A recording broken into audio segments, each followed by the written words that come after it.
7, 6, 5, 4, 3, 2. So today, we're going to talk about the lead purgatory. And it's not something that we've talked about before, but if you've ever had a sales conversation where everything is going smooth, you're building the connection with someone, you're asking the right questions, but at the end, you get to think about it and you're not sure what happened, right? Like what went wrong during the conversation. I asked the right questions, I build rapport or whatever I have to do, I handle the objections, but still they don't buy, they cannot overcome themselves. What happened? It's because we didn't do what I call the gap checkpoint. So if you're on Zoom, if you're on Instagram, that's fine, or any other medium, but if you're on Zoom with me, you're gonna see we have the hell state, which is the painful state, the state that they're living in right now. We call it hell state. We have the heaven state, or where a person wants to go, their ideal world, with more leads, with the business growing, with the perfect life, depending on what we're selling. And in between, we have the lead purgatory. So let's talk about it. A foundational rule for everyone to understand is, for someone to buy our solution, they must believe that they cannot fix their problem on their own. I'm going to repeat that. For someone to buy our solution, they must believe in their mind that they cannot fix the problem on their own, or attempting to do so, attempting to fix their problem on their own, would be much more riskier and expensive than getting help. So what does that mean? If they want to take the road of doing it on their own, it's going to be much slower for them. It would waste more resources in terms of their time, in terms of their money, in terms of their energy. Or attempting to take that path on their own would be a hit to their identity, like the person who they want to become, or their reputation, how others perceive them. The thing is, throughout the sales process, we have to get them to understand that. And we've talked about the questions we're asking to get them to understand that. But how do we check if we've done a good job? How do we check during the sales process if I've done a good job getting them to see the gap between the hell state and the heaven state, what they want to achieve? Because if I don't do that gap checkpoint, what happens is I get to the end of the meeting, I ask for the sale, and I get to think about it. It won't even come up as an objection, and that's the tricky part. I'm gonna get to think about it, and I'll be at awe. I'm not gonna be able to be sure of what did I do wrong. So what we call the lead purgatory is the place where the prospect believes that essentially going from hell to heaven is only possible with your help. So how do we check if we have the right balance here? I have to ask them, and I want you to take note of these questions. With what you're doing now, how close do you feel you are to achieving X and Y and Z? With what you're doing now, how close do you feel you are to achieving X and Y and Z? The question I want to hear back, the answer I want to hear back is, I don't feel close at all. I can also follow up, so I can probe deeper with a question. Okay, so if you don't feel that close, how long do you feel it would take you to get to the result that you want without making any changes, without buying my program, without buying my service, without buying my product? And what I want to hear is, it will take me way too long to do it on my own, or I won't be able to do it altogether. Once I have confirmation in those two questions, and I'll repeat them, I have to ask them, why do you feel that way? So I can get them to defend that lead purgatory state. That's the gap checkpoint. So first I have to ask them, with what you're doing now, with your current process or what you have in place, how close do you feel you are to achieving X and Y and Z? Then I have to ask them, okay, so if you don't make a change, how long do you feel it would take you to get to your ideal outcome? And then once I hear it's going to take way too long, I'm going to ask them, why do you feel that what you're doing is not necessarily getting you to where you want to go? And I can also add, as quickly as you want to get there. Because the reality is, and this is why we call it the lead purgatory, and we have to respect that fine balance, like from hell state, where they are today, to heaven state. There is a fine balance between them being hopeless and becoming so afraid, so concerned, so hopeless for their situation that they feel nothing is going to work for them. Let's go through that again. There are prospects that they've been failing for so long that they become hopeless. And when someone loses hope, they feel that there's no real solution for them. Like they literally can't see a future that they can solve their problem. And we're going to talk about how we can fix that. Now, at the other end of the spectrum, if we have more A-type personalities, more hard-headed people, there's an overwhelm of confidence. So they might feel that they will get to where they want to go without help. Like they joined the call, they agreed to the meeting, but they're so stuck in their world and their ego that they don't need help. I'm confident that with what I'm doing, I'll get to where I want to go. Everyone clear on these two states? So with my questions, I have to strike a fine balance between not making them hopeless, but not allowing them to be overconfident as well. Any questions so far? Drop them in the comments or unmute yourself. Both are fine. But this is important. This is where we have to strike a fine balance. It's not just about probing and find all the problems in the world and making them hopeless. But at the same time, I don't want to be too kind and too careful and leaving them in a state of, I'm confident I'll do it on my own. Richard. Yeah, I guess you're going to tell us next how to do that fine line. Absolutely. Yeah. Okay. Because you'll get people, I'll do it my way. Mm-hmm. And then a lot of people come in, failed help. We call it failed help. It's hopelessness. Mm-hmm. Yep. People tried 10,000 things. Nothing worked. So they think that nothing's going to work. And to add to that, there are people who have learned hopelessness. So it's someone who has failed so much that they cannot see a future where there is actual hope. And it's something it's that feeling of hopelessness that they have learned to live with. And that's why I have to take a time out.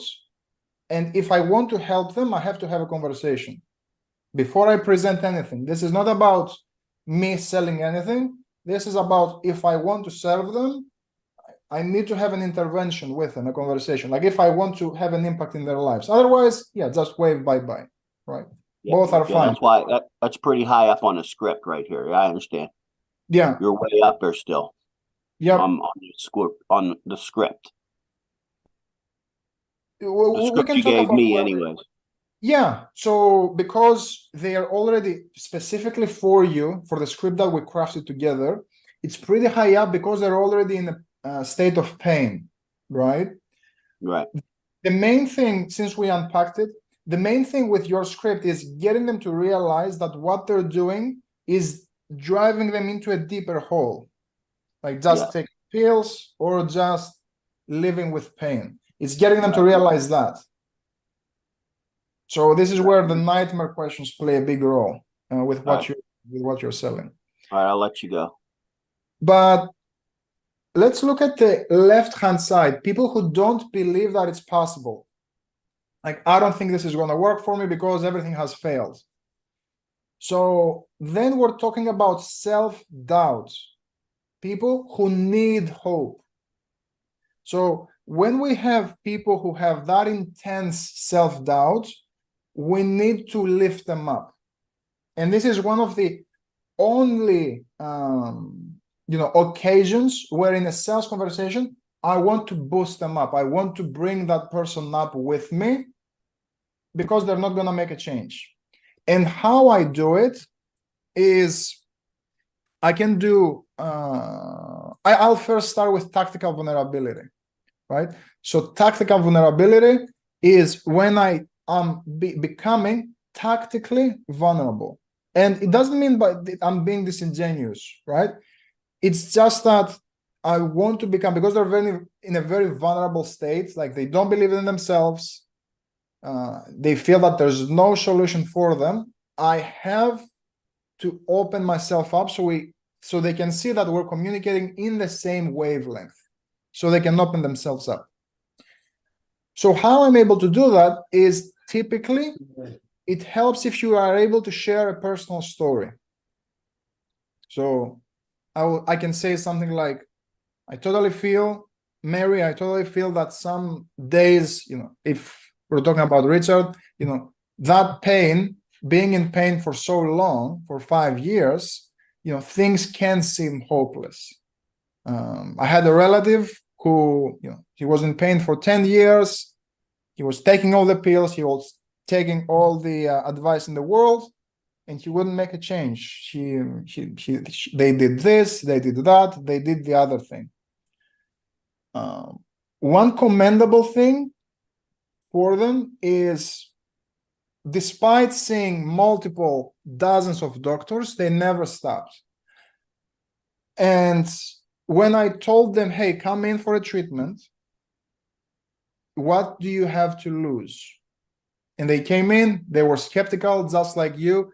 They had their doubts, but at the same time, they had nothing to lose because they had tried everything in the past. So what they did is they sat down, we go through a couple of treatments, and surprisingly, the pain is gone. They think that they didn't stop them, and I'm going to be real with you, Mary. They didn't believe that they would work. But they stepped up regardless because they knew there is a better way. There is a brighter future. So I'm not asking you to believe me. I'm asking for you to believe in yourself and believe that there is a solution out there. And even if you feel that 90% we will fail, what I'm suggesting is let's look at that 10% of this succeeding, and let's put ourselves in the best possible position to get you there. Are you with me when I'm saying that?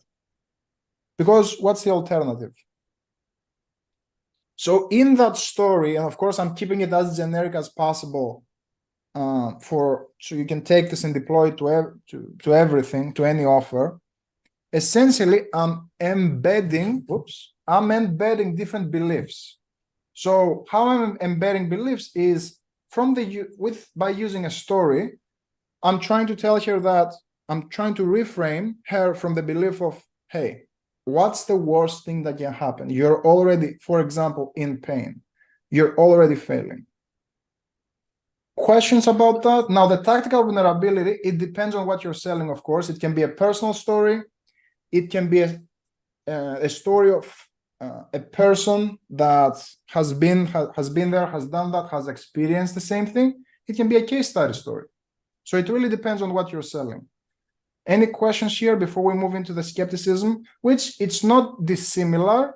It's just that there's a different way to approach it overall. Cool. When it comes to the skepticism, and feel free to unmute yourselves if you have questions or drop them in the comments. When it comes to the skepticism, that's they don't believe that this will work. The way to overcome that is case studies, testimonials, results. Now, we've discussed in the past that what I can do is send them case studies and testimonials for them to go through before the meeting.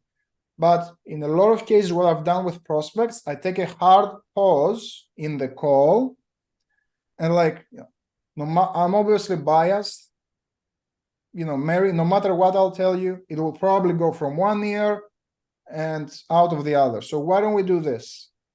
I'm going to share my screen and I'm going to show you people who they were skeptical just like you, but they overcame their skepticism. They backed themselves and they got X result. Would that help you if I took you 2 to 3 of these case studies? And what are they going to say? They're going to say yes. And during that call, I'm going to take 5, I'm going to take 10 minutes, and I'm going to walk them through and slowly chip away in that skepticism.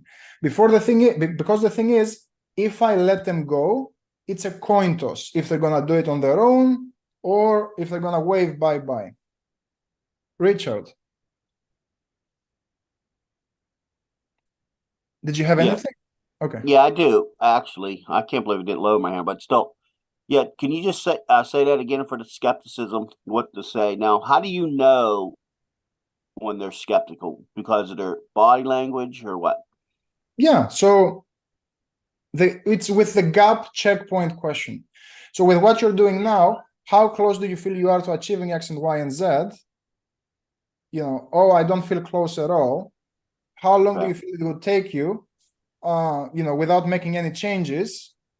Well, it will take me for long, but you know, I'm not sure even if I get there if I make changes. Whoa. Okay. So what's behind that? And if they tell me, you know, well, I've invested in 100 different things before and I got scammed, or I got this, or I got that. This is something that you can uncover also during the rejection prevention phase with the question, you know, before we started discussing, have you been out there looking for a solution to fix this? Or what have you been doing? It depends on when it will come up during the call, but this is very similar on how you approach it. Does that make sense? Yeah, so I guess what I'm really asking is, I understand the left side saying, you know, failed help. I tried this, I tried that. Now, what's the right side? What will he say, or what would she say to trigger me saying, okay, he's on the skeptical side, or will they say, well, I'm just skeptical? Yeah. What they will say, they will express it is when you ask this question, the gap checkpoint question, and they tell me, well, I don't feel that I will become pain-free, even if I get help. Does that make sense?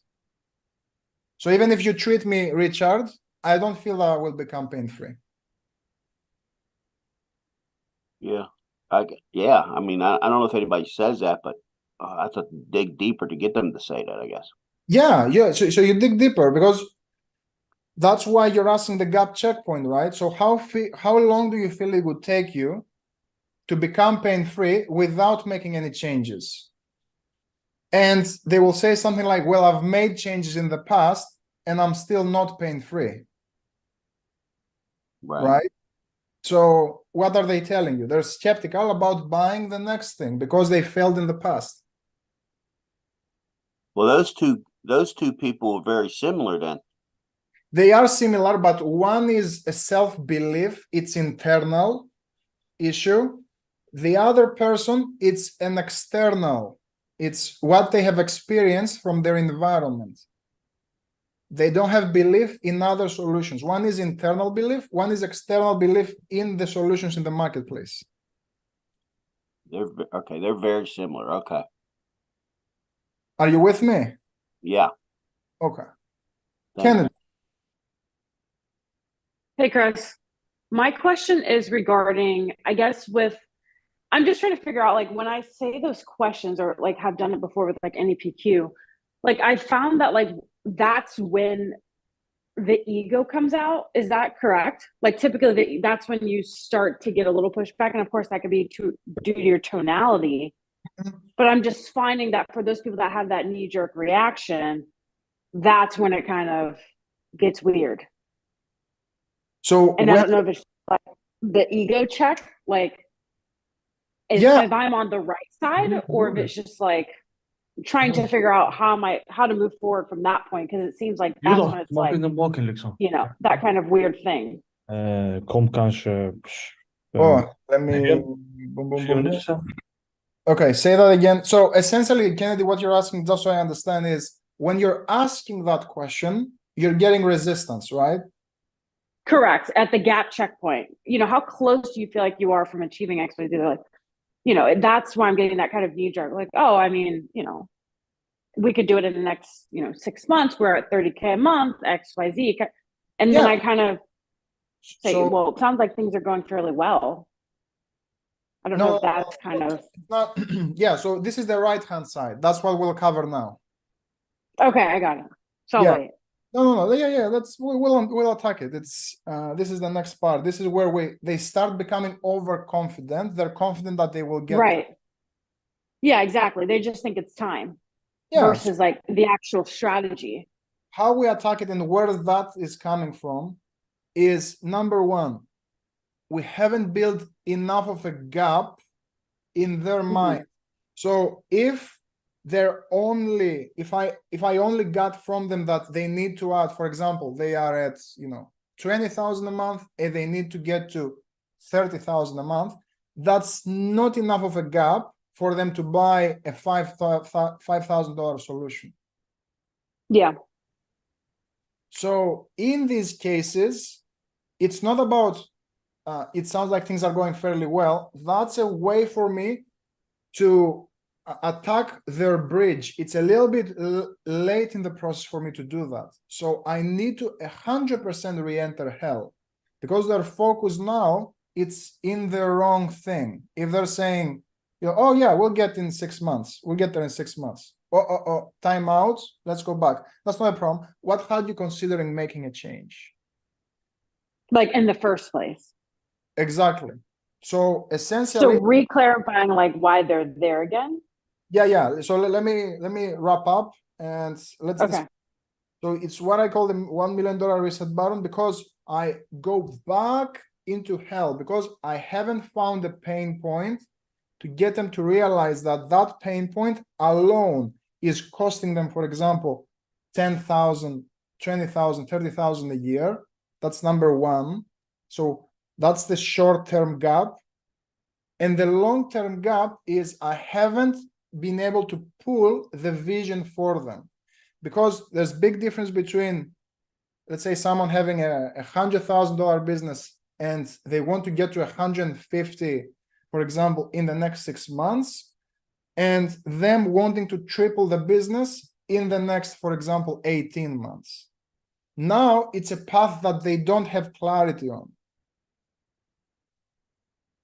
Does that make sense? Can you say that last like sentence or two one more time, like about the clarity? Yeah, absolutely. So if you tell someone that if someone is making 100K a month in terms of a business, right, and they tell you, yeah, I mean, we want to add another channel so we can get to 150. They typically have a clear plan to get to 150, because that's not even double the business, right? Like any business make small tweaks and add 20%, 30% just by adding ad spend, as an example. Right. That's an easy solution to get to that next 50. Yeah, it's an easy fix, because they're comparing you. If I'm selling, let's say, TikTok ads, I'm getting compared to Facebook ads, Instagram ads. I'm not an advisor, I'm a service provider. How I elevate myself is by injecting doubts in their mind on what's next. So I have to, in that vision stage, I have to challenge them. Okay, dude, but is that like adding 50,000 in new revenue? Is that all that you want to add, or where do you really want to take the business? Like, what's level 2 for you? It's not that I'm belittling I'm not squeezing their goal, but I have to extend their gap to get them to think what's next, because that's a clear. So like selling like a bigger goal, basically. Yeah, absolutely, because they're not thinking, like, I have to get them to think that at the end of the day, they're not the person on their own, or they don't have the tools to get to the next level. Because I've already added 100K to the business. Like, what's stopping me from adding another 20? Like, it's too easy of a goal for them to pursue. But if I challenge them to think, hey, is that all that you want to make? Or like, what's your real goal with the business? That's the thing of helping them structure their heaven. I have a call, I have to send it to you.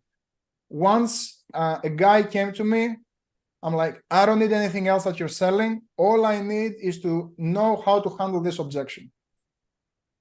Mhm. We're going through the process and like, dude, I don't need sales training. All I need from you right now is to show me how to handle the objection. And I'm like, that's not a problem, dude. I can show you the objection, but Mhm. I'm not necessarily helping you. That's gonna get you maybe 2, maybe another 3 sales a month. Is that all you want to make at the end of the day? Like, be real with me. Otherwise, we can go. No. Right. I mean, based on the opportunity, I can go from making 10K and 100K a month. Okay. Then let's not play with each other. Like, who do you need to become to make 100K a month, dude? So that totally makes sense, but how does that get them back into hell? I see that's like selling future pacing, but how does that get them back into hell? There's two different things. There's 2 different ways of doing it. So how do you consider Mhm. making a change? That's making Okay. the initial reframe. So this is helping me see where I went wrong in the process, because there is a clear disconnect. Okay. So if I ask them, with what you're doing now, how close do you feel you are? Oh, very close. The moment they tell me that I'm very close to achieving that, there's not big enough of a gap. So Got it. I haven't had them realize the real hell they're in and what they're missing out. So digging them deeper into the depths of hell, right? This here, if you see my Mhm. screen, like taking Yeah. it deep and having them understand the impact, that's number 1 starting point. And then that's why I mentioned this is gap 1 essentially. Like, be real with me. By not having lead generation on LinkedIn, how much revenue do you feel you're missing out on? Well, I don't know. Well, how much are you making through Facebook ads? 50,000. Okay, well, you don't think that just by tapping into LinkedIn, you have an additional 50,000 there? I mean, could be. Yeah, I mean, most of my clients would say so. What did I do? You're basically like you're getting them to open up that by missing out, by not pursuing another channel, they're leaving money on the table. That's one thing. That's hell. That's the impact Yeah. of them being only on one channel. Are you with me? Yes. And then, so that's gap 1, but that doesn't necessarily construct a heaven. Heaven, what does heaven look like? Is getting them to tell me, hey, I want to double the business so I can hire, for example, a revenue leader to buy back my time. That's what heaven looks like, because he can spend more time with his family. Heaven Right. for him, heaven, when he's telling me, hey, I want to take the business from 200,000 to 400,000, that's not heaven. These are just numbers. I have to Right. ask, okay, 400K, why 400K? Oh, because I will be able to hire a CFO, an HR department. Why those? Well, because I'm spending 20 hours doing HR work. Now we got something. Right. So now, because I'm the expert helping them navigate that, they naturally see myself as the person who has the solution. Does that make sense? Yeah. So that's how you're able to, let me get there. That's how I'm able to start injecting doubt into their plan, because they don't have any doubt about adding another 50,000. They're not doubtful. They just spend more money on ads. Right. But what I have to reframe is what's next for them and create doubt towards a higher goal that they have. Yeah, because they may have a plan for 50, but they don't have a plan for doubling. Yeah. Got it. And you have to communicate that. Kennedy, if we're talking about adding 5 clients from LinkedIn a month, I'll be the first to tell you that, I'm not the guy for you. I'm not the gal for you. Yeah. When I'm partnering up with people, like, my goal is to at least match the revenue from their current channel, if not make LinkedIn their main channel. Like, if this is let's buy some LinkedIn ads, I'm not your gal. Like, you can go into Fiverr and buy that. What am I doing? I'm pushing them away, right? Go to It's Fiverr. in the negative. Once I Yeah, tell them negative. that, yeah, once I tell them that, are they gonna go to Fiverr? No, they want the premium thing. Yeah. I have to push them away. That's where the ego comes in, right? So when they have ego, you push them in the negative, and then they Yeah. will naturally come back. Yeah, I have to, like, where does ego come from? It comes from being safe. They're not pushing themselves, right? That's where the ego, they feel that based on what they've achieved so far, they have power. Like let's say that they're a big shark in a small pond. So how am I gonna beat Right. them? I'm gonna pull that shark out of that pond and I'm gonna throw them into the ocean.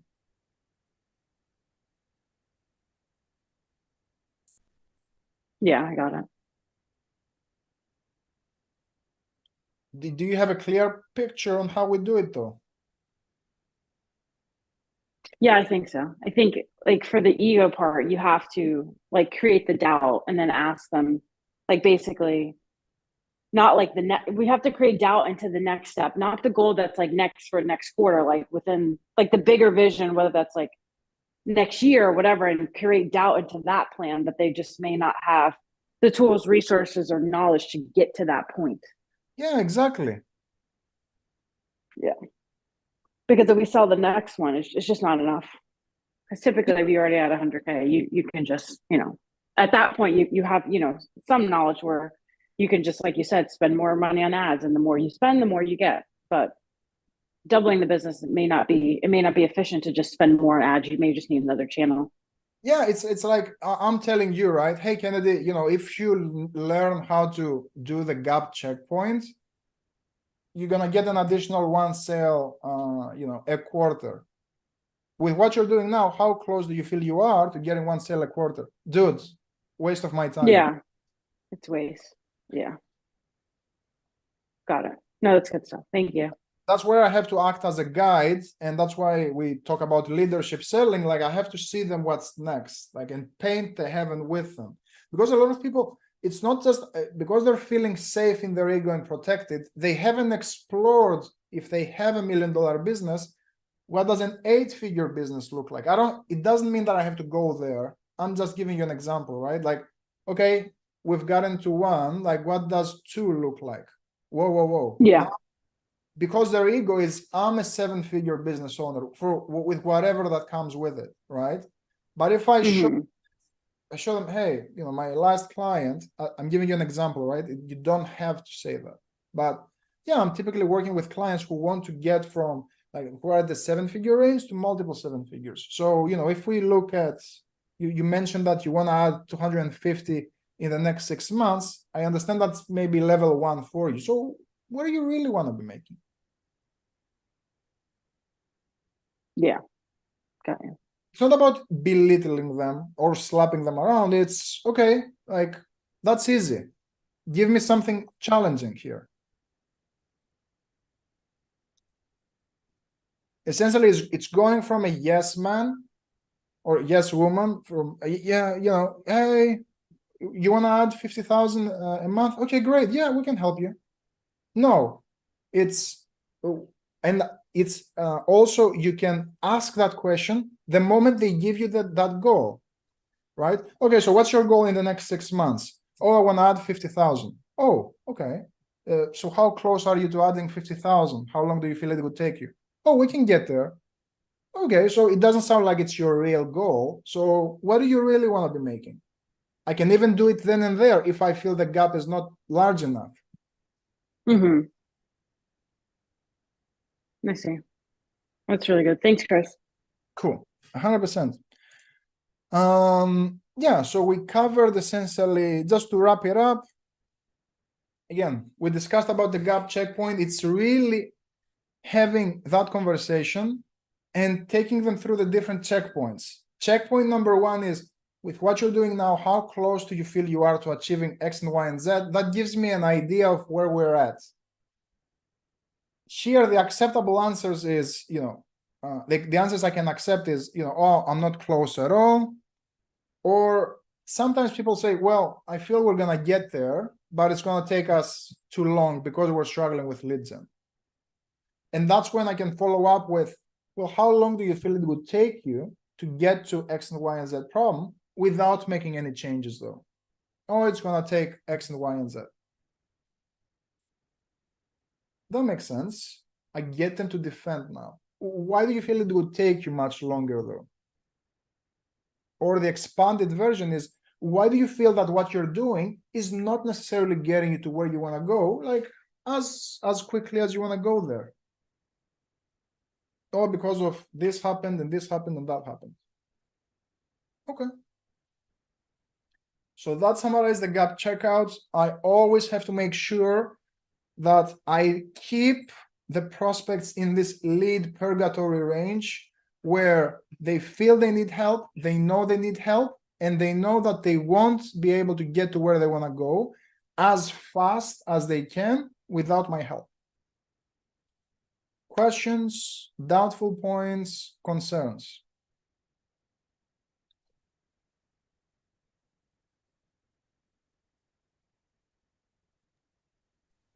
Hello, Chris. I have a Ali, question. what's up? Okay. How's it going? Good. How are you? I'm good. I'm good.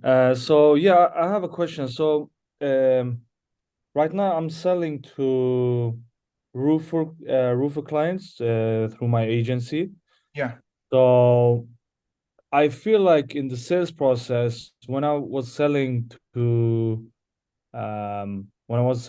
like high ticket offers to personal development, questions was good, but when I selling to roofers, they feel like I'm asking too much questions, Mhm. or they feel like I'm too, come to the point, right? What are you saying that makes you say that? I don't know, because I'm asking like how many leads do you get, how many appointments you get from those leads, and how much do you sell from that? And okay, so Mhm. do you like the process you're getting right now? And they say no. And okay, what do you don't like about the current process you have? And yeah, they say, but after a while they just shut off. They don't want to, they just want to say that, come to the point, man. What do you want? Yeah, chances are, and of course, I would have to, for example, listen to a sales call, right? But I'm Yeah. gonna make an assumption and say that you're not getting to the juice of the matter as fast as you can. So I feel like from the sound of it that Yeah. like you're asking too many questions to get to get to what you want, to get to building the gap. Yeah. So, for example, right, just from the questions that you asked me, I don't necessarily need to ask how many leads are you getting, how many are you converting, what's your this, what's your that. All I would ask is, so what are you currently doing to generate appointments? Ads. Okay, how long have you been doing ads? 5 years. Okay, why ads? Just so I understand. It's all we knew. Okay, so how satisfied are you with the ads that you're running? But not very satisfied. Whoa. How so? We're not getting enough leads. Okay. How many leads are you getting right now? 5. Okay. And how many leads could you handle based on, your capacity? 20. Okay. So you would need 15 more leads.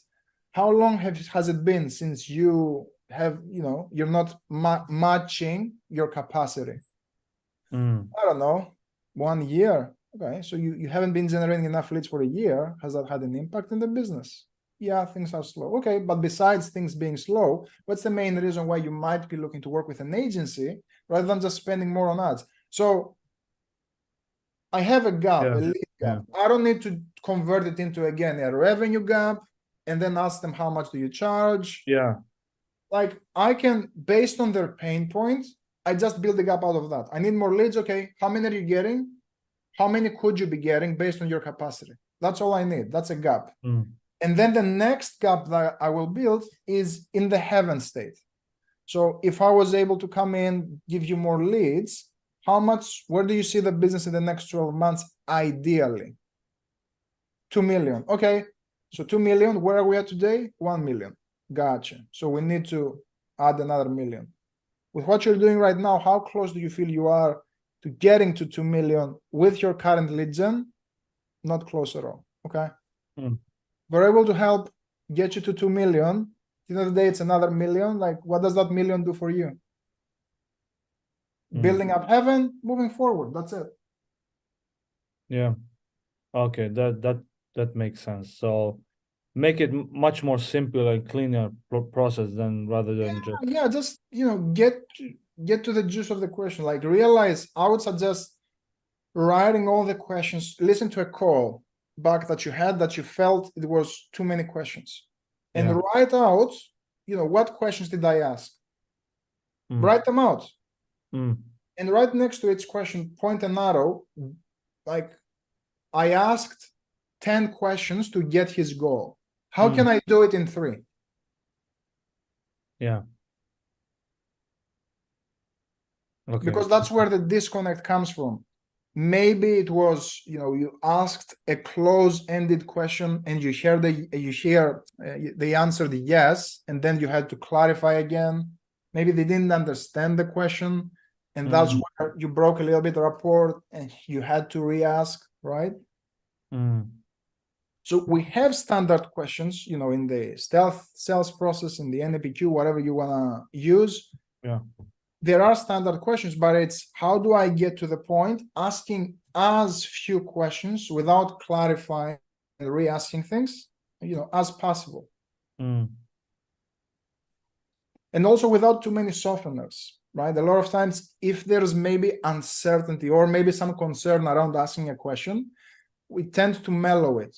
Like, we tend to soften it, and that adds unnecessary padding to the call, and that gets tiring. Like, if I'm always, and tell me how much, and I should probably ask, like, if I'm not being boom, boom, boom, of course, with the right bridges, but if I'm not, like, chop it up, very pithy, very, to the point with them, it can get tiring, right? Yeah, it makes sense. Okay. Yeah, so much clearer now when you say it. So yeah, I should just rewatch my sales calls and see what I can do. Yeah, like, see, like, how can I ask the question that gets me what I want, the answer that I want, with as few words as possible? That's the goal. Yeah. Does that help? Yeah, absolutely. Yeah, a lot. Thank you so much. For sure. Hi, Chris. Would you be able to take a look at my script and give some feedback? Yeah, we have about 8 minutes, so let's go. Okay. It's just I'm just optimizing it, like, by the connecting phase, so it's definitely not the whole script. It's just the connecting. Yeah. Okay. And I kind of put some feedback as, like, what I'm getting here, and maybe it just doesn't make sense for what I'm doing. So what I'm doing is I'm reaching out to them via LinkedIn. Yep. And so this is typically how I'm starting the call. Hey, name, can you hear me? Can you see me okay? Awesome. Thanks for time to chat with me. And then, like, once I say this, they're just like, well, you reached out to me. Okay. Well, hold on. So why do you feel you're getting that? Because I think this is important. Like, I know we're talking on LinkedIn, you booked some time with me. We need to address that, they booked with me. But I think that being aggressive with, have you found what you're looking for? You're still looking. It triggers this, like, well, I didn't say I was looking. You reached out to me. I think that something about that, I feel like, needs to change. So you're getting resistance, right? So what do you feel you should ask instead to prevent hearing that?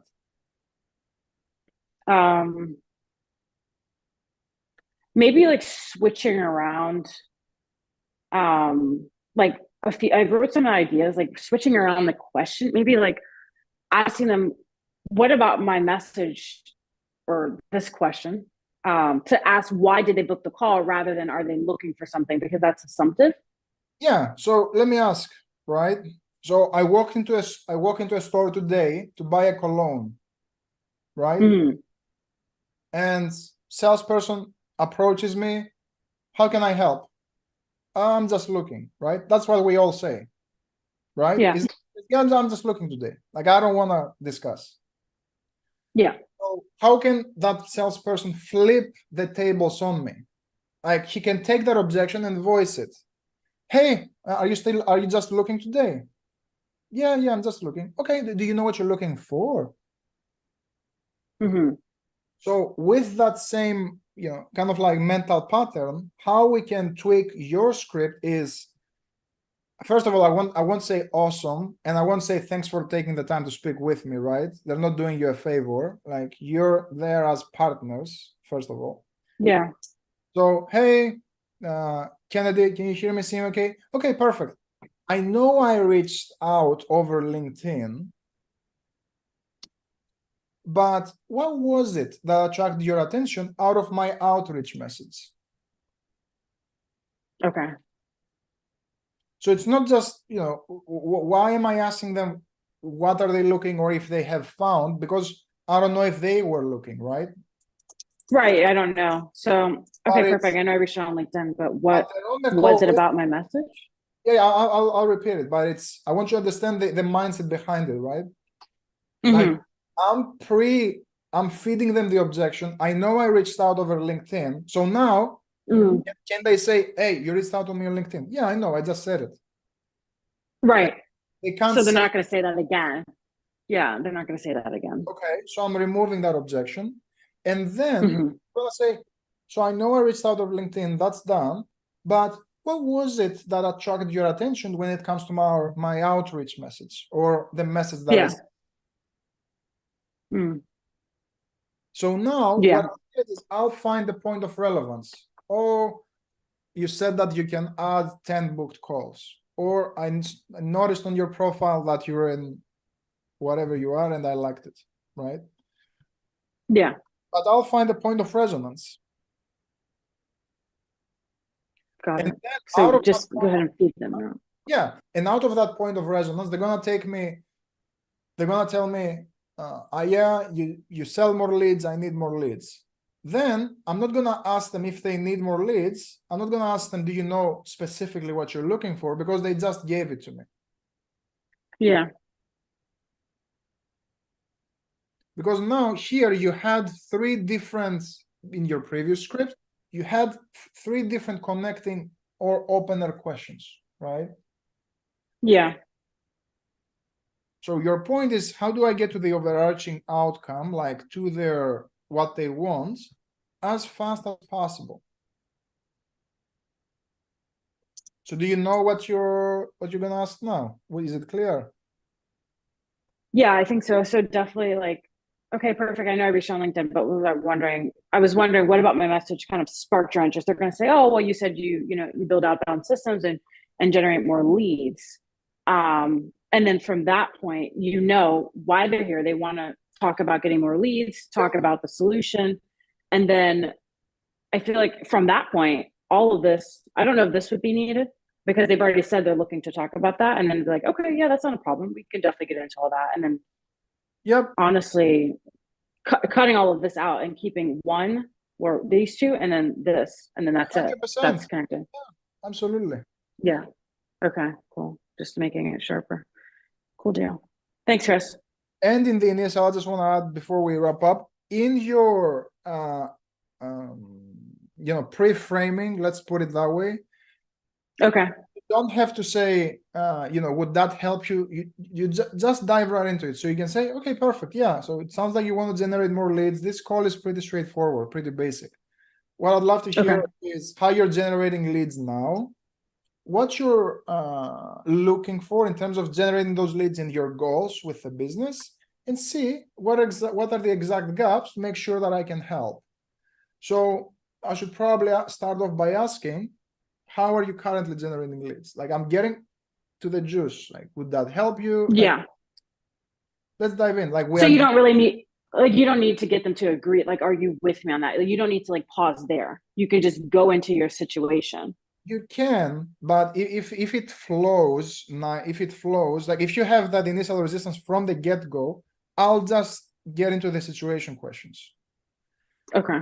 But if it flows, would that help you? I can say, would that help you? Oh yeah, it would. Okay, boom. So you can do it like that as well. But I don't want to make it a big deal. stop the momentum of the call just to get confirmation from them. All I want to Right. ask is, would that help you? Yes, it would. Boom, right into it. Yeah. Because Because what are they going to say? No, it's not. Like, yeah, they're not going to say no. yeah. What I don't want to do is take a strong pause. Are you with me when I'm saying that? Yes. Okay. I want to be a little Yeah.